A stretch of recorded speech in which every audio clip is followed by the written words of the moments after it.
Thank you, President. I lay on the table the Statement of Compatibility with the Charter of Human Rights and Responsibilities Act 2006.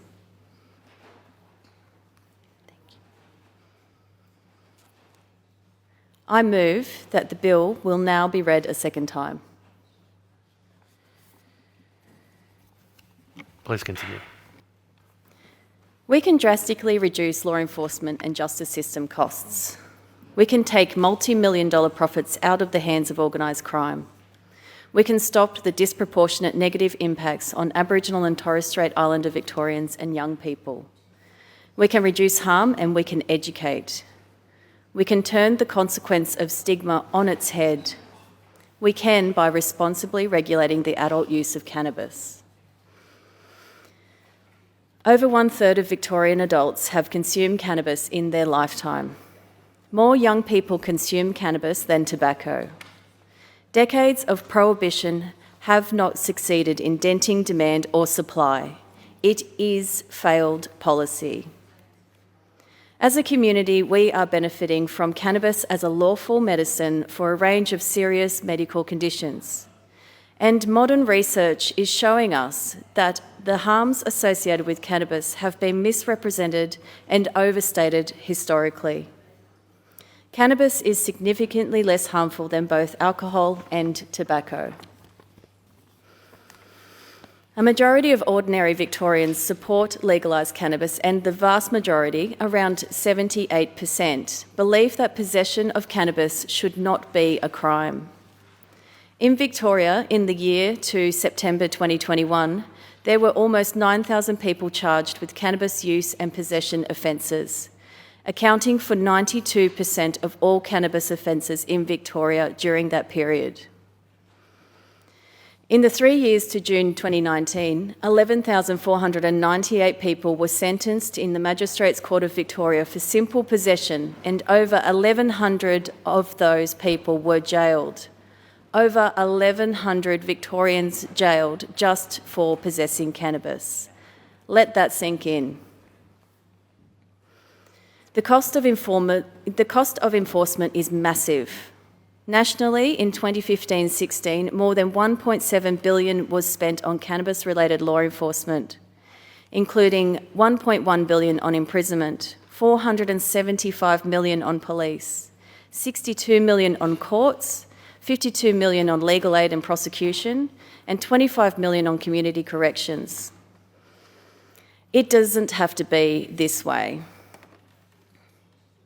But cannabis reform is about much more than money. The human cost of a drug conviction on a young person's future can be devastating. Research shows that First Nation people and others from socially disadvantaged groups are at a greater risk of harm from the criminalisation of cannabis. People sourcing cannabis through illicit markets may be exposed to violence, and the true gateway, the dealers who are giving them access to more dangerous drugs. There is a safer way of regulating cannabis, which is why leading economies around the world are moving to legalise cannabis consumption, letting adults be adults and grow and consume cannabis in the privacy of their own homes. The responsible regulation of cannabis in Victoria will reduce harm, particularly for young people and Indigenous Victorians. It will save money by reducing the costs of law enforcement, and it will promote consumer safety by taking cannabis off the illicit market and out of the hands of organised crime. That is why today I introduce the Drugs, Poisons and Controlled Substances Amendment, Regulation of Personal Adult Use of Cannabis Bill 2023. This bill will allow the adult personal possession of small quantities of cannabis and tetrahydrocannabinol, or THC, allow adults to grow up to 6 cannabis plants at home, with a maximum of 6 plants per residence, allow the adult consumption of cannabis or THC, but not in a public place, and allow adults to gift a small quantity of cannabis or THC.